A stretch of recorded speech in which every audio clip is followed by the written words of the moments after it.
Welcome to Payne on Politics, a podcast where host Dr. Gregory Payne of Emerson College sits down with fellow experts to discuss the current state of politics, public opinion, and global affairs.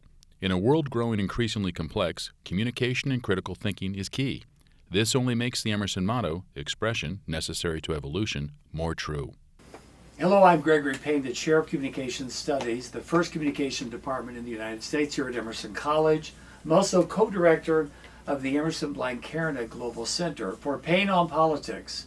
We're here with a very special guest, a friend that I've known over the years, someone in terms of telling the story about Kent State continues to stimulate all types of comments. As we know, John, from the Washington Post article last year, I'm talking to John Filo, 3,700 comments. They finally closed it because it was just generating so many comments. First of all, welcome to Payne on Politics. As you can tell, I'm eager to talk to you. I've already introduced the topic. Yeah. Wow. Okay.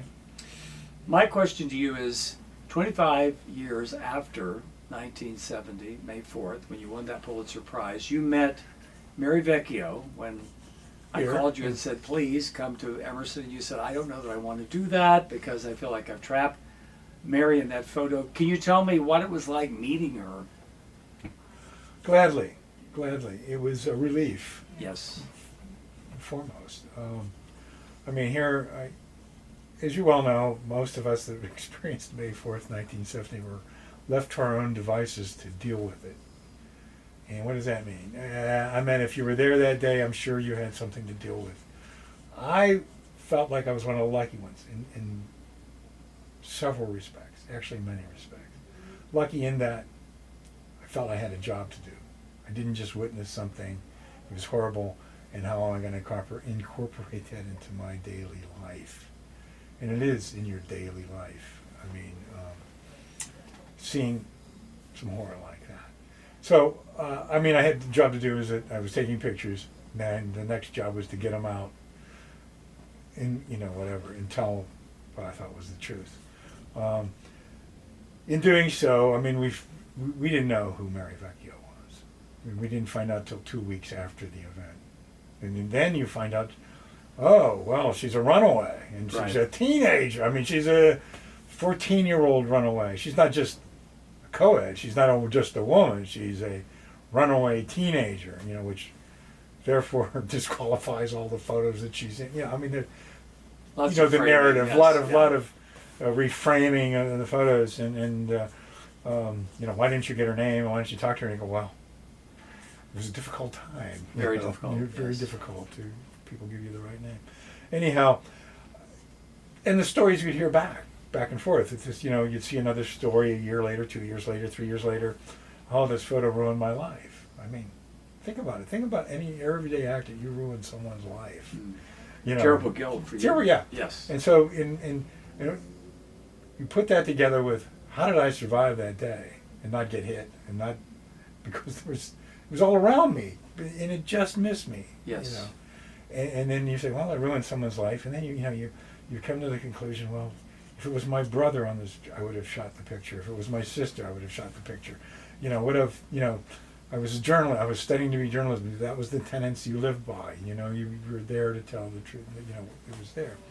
And then to find out many years later that we came together, and wonderful person. I'm not a judge of life, but I don't think she had a very easy life afterwards. I don't think she photo helped that, it. Yeah, she shared that with sure, us. Yeah, yes. but she sure didn't hold it against me. Right. Well, I know she recognized what my duty was. Yes. And you want to talk about things leaving your shoulder, wow. So it was very emotional. Yes. That was here. Right. And then, like I said, you had 25 years to put your survival of that day and what you did that day and the days following into perspective. And you figured, I have 25 years to do this. I think I have it. I have it in the closet, not the closet, but I have it arranged nicely, put away in the closet, open it up every once in a while, look at it, and here she gets up to speak. And we've never talked about it, and she gets up to speak, and then she tells us, the events of that day and what she was doing, and then I get another epiphany, hear this I would have never had that picture if she wasn't that young, that innocent in terms of what she was trying to do. So you had students who were shocked, but here was a 14-year-old Yeah, girl who just over a body of Jeff Miller. was overcome with the goo and horror that was Right. at her knees. Yes. That she was kneeling down, Yes. thinking that she could help, and then realizing, oh my, I can't. Yes. There's not a thing I can do here. Well, you know, it brings to mind when we did the play and we were at Kent State. I think we've talked about the fact that Kent has never really reached out to her, but she came when we did the play in '95, and she said here that she wanted to be a part of it at the very end. And then, as you remember, she said, "I just want to say one line." Plato said, "It's the responsibility of each generation to pass the lanterns of truth to the next." And when we were at Kent, Elaine Holstein came up to me and to her when we were practicing the play, and she said, again, it was another one of those moments where Elaine said, "Mary, I am Jeff's mother. I've never met you, but tell me what it was like. Did my son feel any pain?" And so you're once again thinking, oh my God, you know, these people have never met. So both, you know, the mother as well as Mary crying, Right. people within the play crying. So it's a story that just continues, even as we've said, 53 years later. You've been approached by many students as well as other people here at Emerson.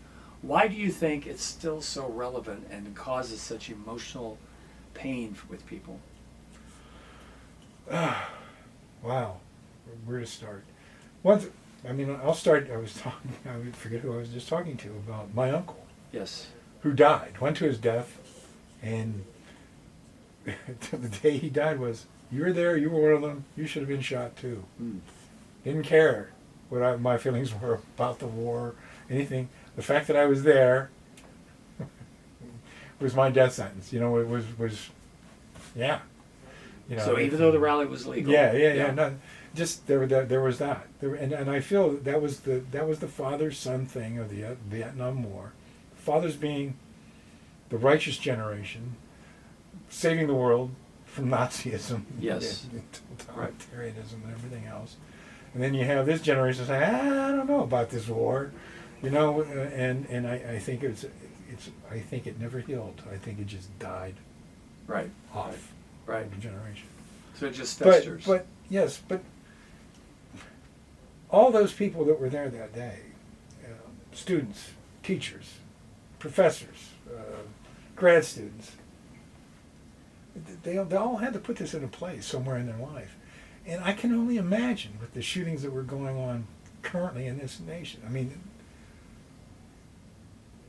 these little things, these people, you have to put this in your life and deal with it and live with it and move on. And it's got to be hard. I know we all know this from the experience. It's Right. got to be very, very difficult. And I highly recommend it to get help if you can. Right. And I think a lot of us didn't. That was one of my ideas when they were shopping for ideas about the memorial. I wanted to do a thing with. This is about 10 years ago. I wanted to do a thing where you take the Cleveland Clinic and you say, why don't we bring some vets with PTSD, why don't you bring back some students from 1970 and try to do a little combined thing here, because I'd love to know, I know that I'm not the only one that had, and then like I said, I had some outlet, I had a job, I mean, I had something to do with my experience. Right. Other people just gulped and sat there. I mean, there's that group of us that was sat down on the commons after the shooting and was told, if you don't move, they're going to shoot again. Glenn Frank. Yeah. Yeah. And you know, and you thank God for someone like Glenn Frank that you know, pleaded, and while he was pleading, you know, another band of guardsmen encircled us, and we were able to move off towards the tennis courts. But I don't know, we just haven't put this in a good place in these shootings. I mean, it's I'm speaking in generalities now, but I know this can you imagine? I mean, I can't imagine, you know, sending your kids off to school in bulletproof backpacks. Right. come on, this is ridiculous.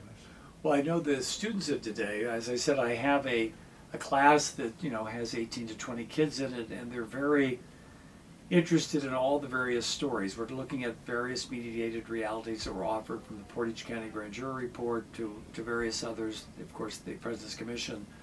But what they have said when they've looked to see how do we bring people of our generation here, their headline is America has a history of school shootings. They were talking about, well, we just had one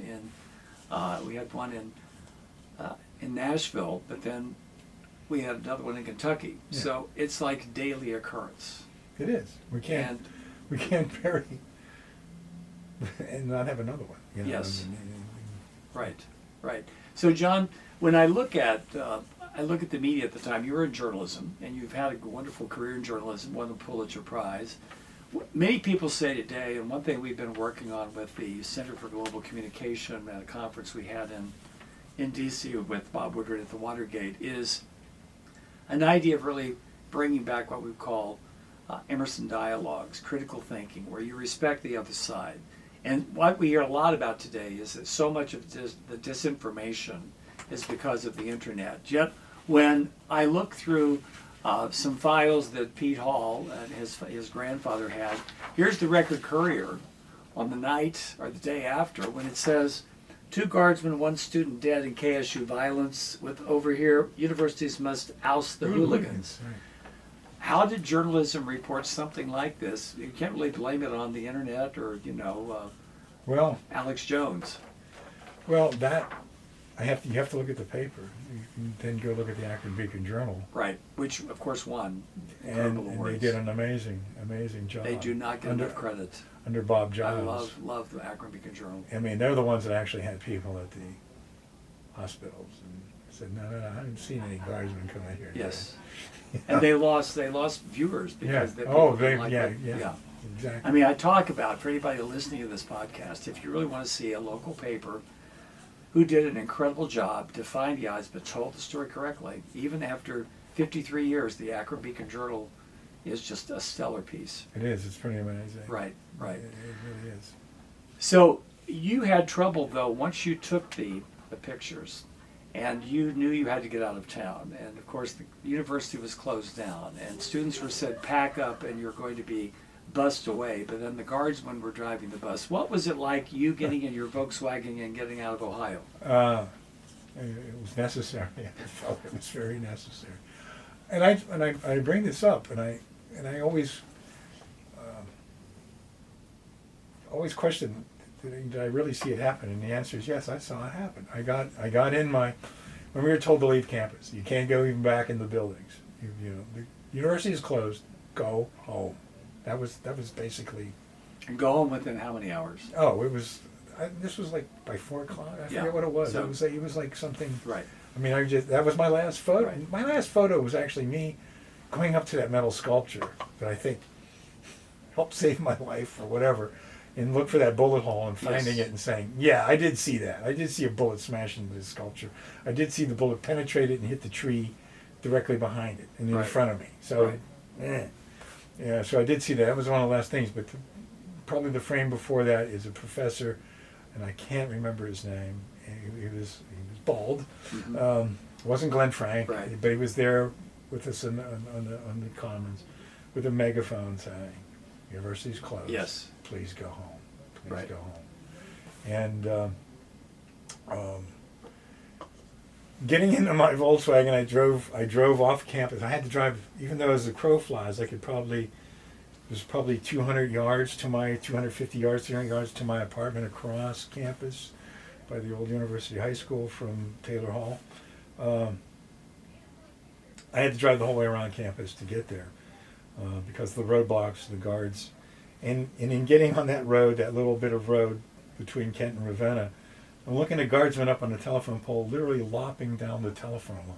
It's not a power line; it was the telephone. So line. why were they cutting the I wires? have no clue. So apparently, But all it did to me is, the reason now we were down on the Commons and sitting there as a group is because the initial radio reports said 2 guardsmen and 2 students killed in shootout. Of course, everybody's mumbling, "Oh, the cover-up, the cover-up, the cover-up." the shootout. The shootout. Yeah. It was killed in a shootout at Kent State. 2 guardsmen, 2 students killed in a shootout.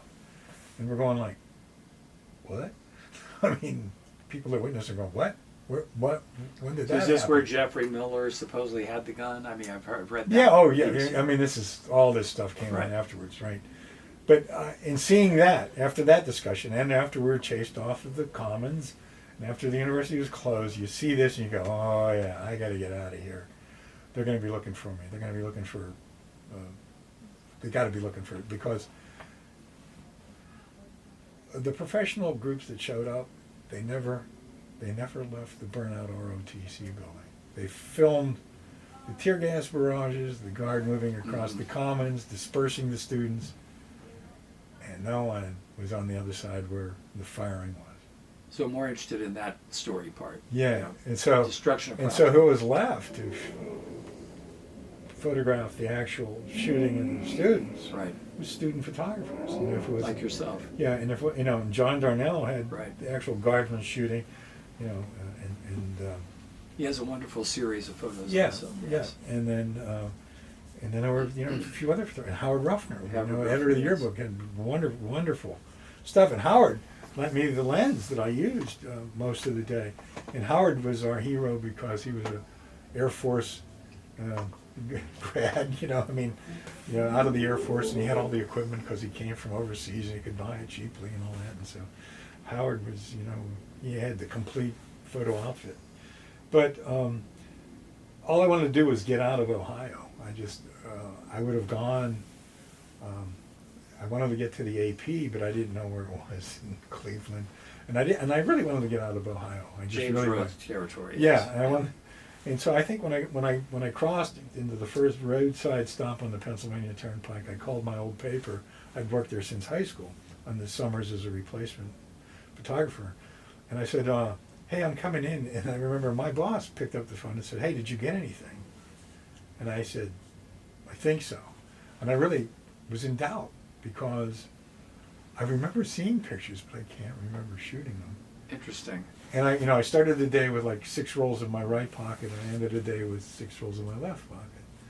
So I said, well, film went through the camera, but I can't remember.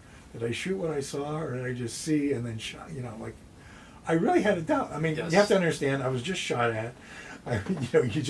You watched every artery and vein pop in your system after realizing, am I wounded? I don't know it, because this person next to me is wounded. The bullet went by my ear, and I looked down the hill, and there's a guy laying on the pavement. I mean, and he's downhill from me and behind me. So, how did I miss that barrage?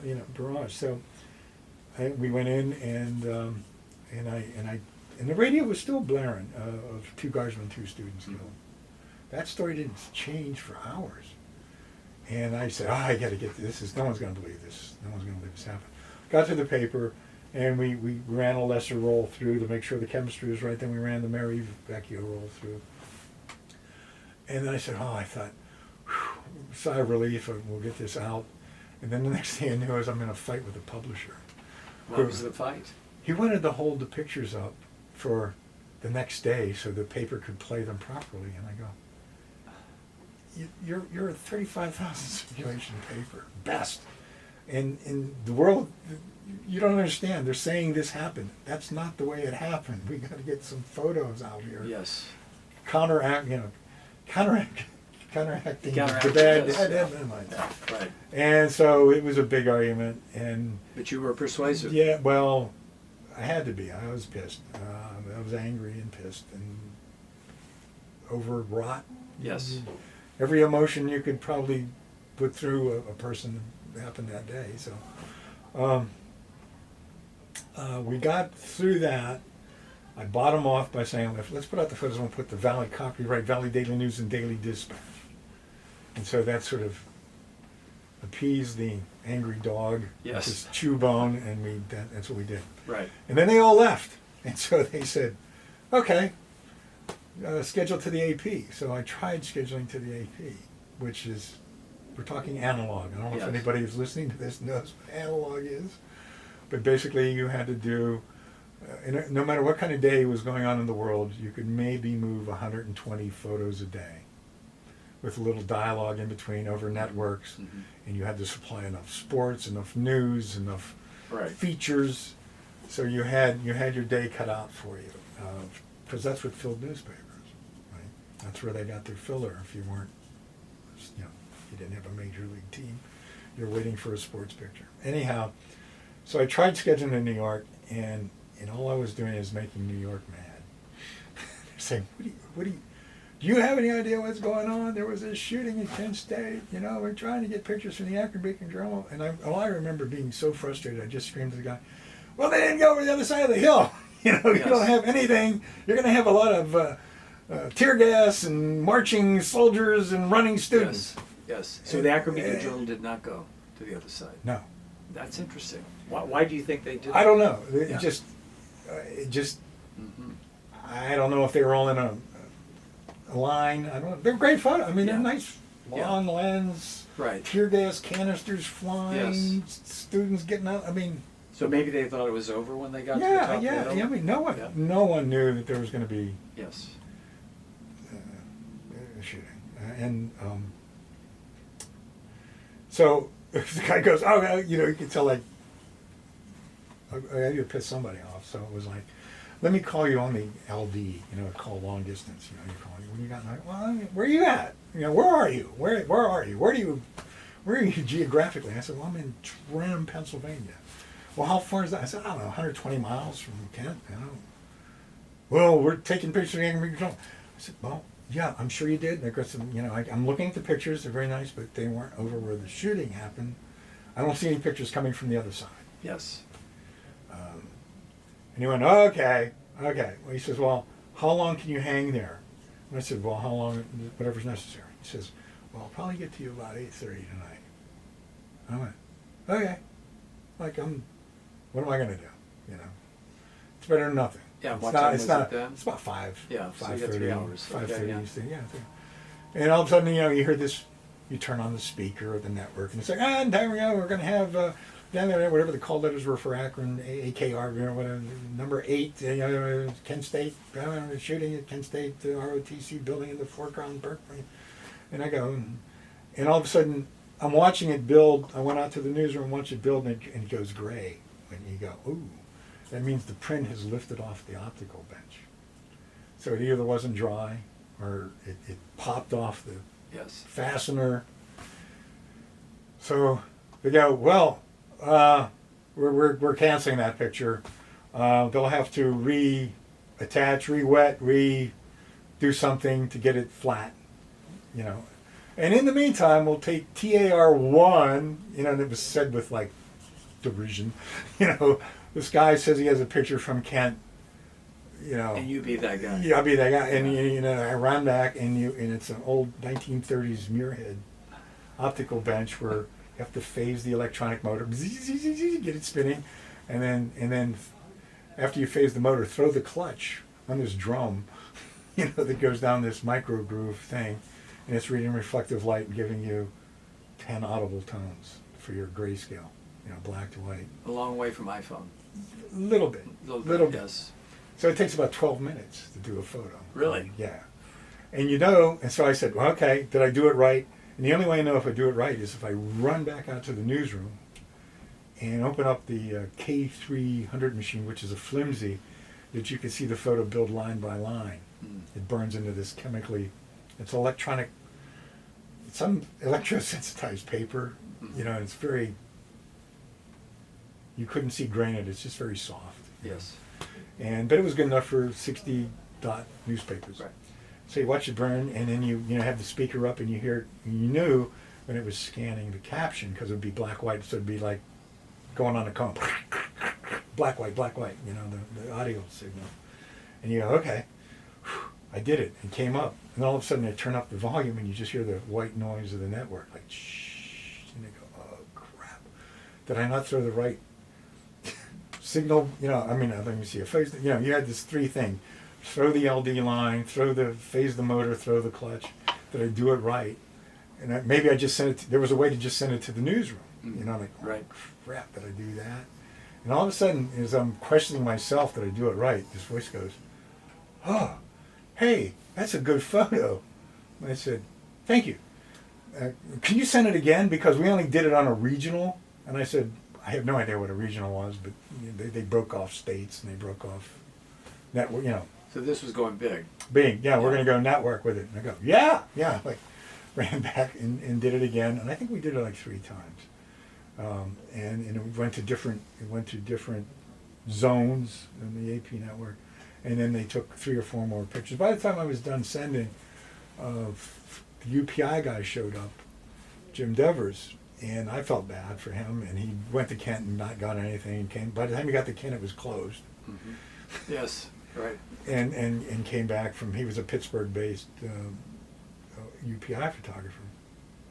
I don't think they had anyone in Cleveland at the time. I don't know.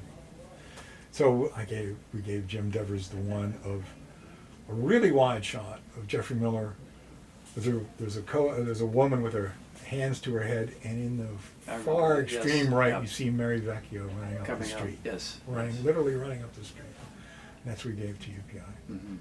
And that was about it. And then I wrote a first-person thing, and about it, and everything else. And I can't remember if it went into the second day.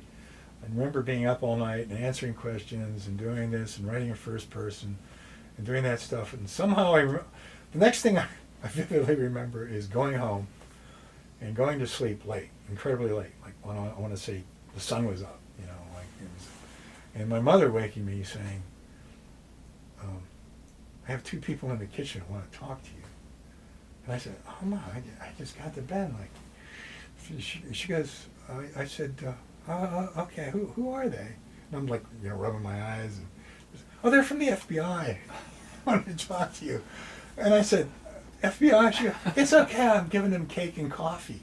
So get ready. Whatever. Go wash your face and put on some clothes and come on down. We're having cake and coffee with the FBI. The FBI. J. Edgar Hoover, no, but they're here. Yes. So I was like, holy shit. Yeah, I mean, really. And so but I told him my story. I told him everything as best I could remember. And to this day, it was actually, I still have that transcript.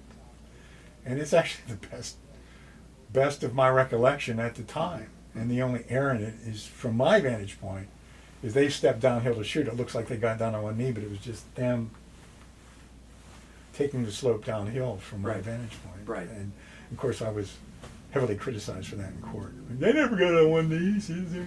I said, to me it appeared they got down on one knee. Anyhow, blame it on the I still tell people about the paranoia at the time, and they go, "Oh, really? The FBI was that?" And I said, "Yeah." And not only that, but like, I think somewhere I agreed to go to Chicago that Friday. This was a Monday. That Friday, I was going to go to a show, and they promised that they would fly me from Pittsburgh to Chicago, pick me up, go down and do the show at 2:00, and be back home by 6 o'clock. Yes. So I agreed to do that, and I told the FBI, of course, the last thing I said, are you planning on leaving this area? And they asked for the film, which they never got, and I said, we'd be glad to provide you with prints if you want to pony up the money. We'll make the prints and all that stuff. And but they said, are you going anywhere? And I went, you plan on leaving the area? And I said, no, wait a minute, I'm going to go to Chicago on Friday, but I'm coming right back. I'm only going to go to this, I forget who's had an afternoon talk show in Chicago. Well, you know who you need to check with Lee Schwabel, because his mother was a big TV commentator in Chicago during that time. I'm sure it could be, but it was like, and that's where I met Jack Dye King. I was there just only for several hours. Right. And literally came back to Pittsburgh, but same Volkswagen, driving to the Pittsburgh airport from my house, and who's in my rearview mirror but the same 2 guys that interviewed me. The FBI. The FBI, like 2 or 3 days prior. So just making sure I was going to the airport, and and I had to pass them. I had to slow down, make them pass me, and wave at them. And it was them, it was like, and I'm like, when I explained to people the paranoia of the times. Well, that's enough to be paranoid about. Yeah, exactly. I mean, what would they be after you about? You're just taking the picture. Oh yeah, but no. I mean, and what you never get to tell the story is that we never could go to bed without taking the phone off the hook. I mean, it was just, we're just getting started. I started to get hate mail, starting to get nasty calls. You've been accused, and of course I say this only because you can be accused of anything, that you staged the photo. John, one question I was going to ask you is when we look at the photos of Jeff Miller, we see him, of course, with the famous photo that you and Mary, one of the top 100 photos of the decade or of the century, according to Life magazine. We then see a photo where he's flipped over, where Yes. he's on his back. Sure. Can you explain, the reason I'd like you to explain that, because I tried to get that scene into this movie that we did, where I was the historical consultant, and they said nobody would believe that happened. It did happen. It Can did you happen. tell us what occurred there? Well, that was done by the sergeant Yeah. of the group I followed around Taylor Hall. Is that Ron Snyder? Yeah. Yes. And they went up to it, and is he the one that said he found a gun after Yes. he flipped the Yeah. body over? Right. He flipped the body over with his boot. Yes. Okay, flipped it over. He never bent down. If he picked it up, he had to have no soles in his shoe, and he did it with his toes. Yes. But there was Right. never bent over to look at the guy. He flipped him over with his boot. That was it. Which shows the. And then when the inhumanity, crowd, I have pictures of the crowd coming after that squad, Yes. pointing, you, wah, ye. And as they backed away, someone reached into a grenade bag, threw a thing up in the air. It looked like a little baseball. I mean, big OD baseball. Flash, boom, Yes. puff of smoke. Right. And right there, it just literally threw a grenade at us. This not an anti-personnel Yeah. grenade, but a flash grenade. I don't know what they were. Just a round thing, and they backed away. Well, when we did the And documentary. when you said that, and they go, they threw a Yeah. grenade. I go, Yeah. yeah, Yes. they did. See, Ellen Barkin, who we talked about, she's Yeah. been, she was a New York actress. This was her first big piece.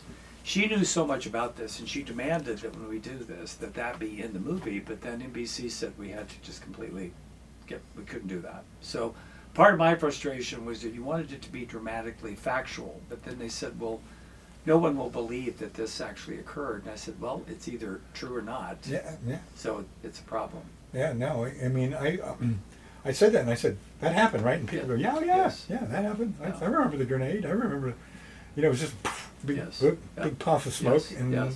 everything, so. Well, one thing I know that you are getting ready to come to my class tonight, and you've had a very full day. And I'm going to ask you one last question, which is not a fair question to ask you, but I'll ask you anyway. As you look back 53 years later, who or what do you think is responsible for the shootings at Kent? Wow, who's responsible? Well, definitely the guardsmen, and I do think the fact that I can't get over the fact they disappeared from my sight, over the hill. Over the hill. And I'm coming up the hill, which means they're going down the other side of the hill. This is, I'm still coming up. They reappeared and were firing as they reappeared. As they got to a point where they could fire downhill, not to the closest people, not as they were on top of the hill, but as they were disappeared over the hill, come back over the hill, and were aiming downhill and shooting. So the Peter Davies thesis of going back up the hill and getting the people in the parking lot who would harass them. Yeah, something like that. Do you think that was and the sad, Yeah. I mean, what I never could figure out, and I had to make a choice. When I'm the only idiot that never got down, right? I dodged people running for their lives. I saw people wounded. I knew the bullets were by my ear. I saw the bullet through the sculpture and the tree. And as I did my slow turn, and you see the idiotic, I shouldn't use the term idiotic stuff. You see stuff that you can't believe. People trying to hide behind a 2-inch sapling. People trying to hide behind a 4-inch curb. Alan Canfor, Tom Grace, those people. People trying to hide behind a stop sign post. Yes. Any kind of coverage. And then you see this body in the middle of the pavement, and it's behind you and down the hill. And you're going, how did that happen without me getting part of this? And I had no clue that there were more dead further than that. To me, that was the closest. Right. So when I got down to Jeffrey Miller, I knew that there were people wounded behind that sculpture, but I knew there were already people tending to them or holding. Yes. I don't know what they were doing, trying to help them. And almost as I was down the bottom of the hill, there was already this is after the guard left, stopped firing and left. there was already people were protecting the wounded, forming locked hands, and we can't get close, until things get.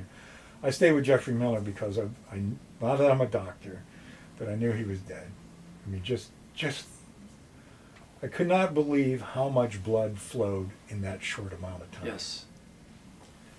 And I described it as tipping over a bucket.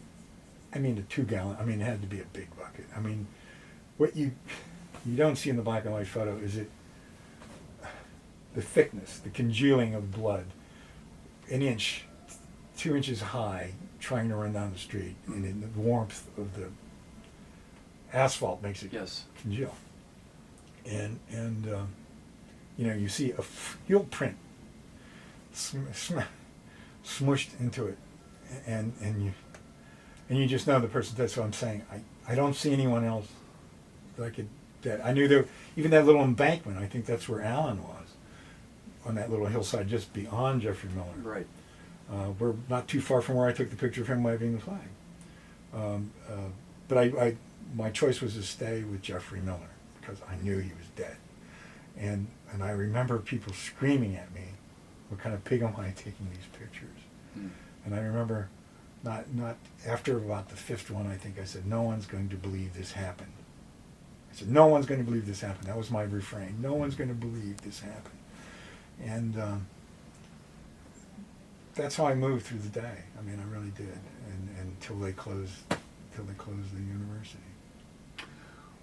John, I think for all of us who've studied this, and of course, your picture was the reason that my life changed. I was going to go to law school, but then I decided to do a paper, which turned into a master's project, and then a PhD project, in which I lost dissertation people because they said that's too political at Illinois.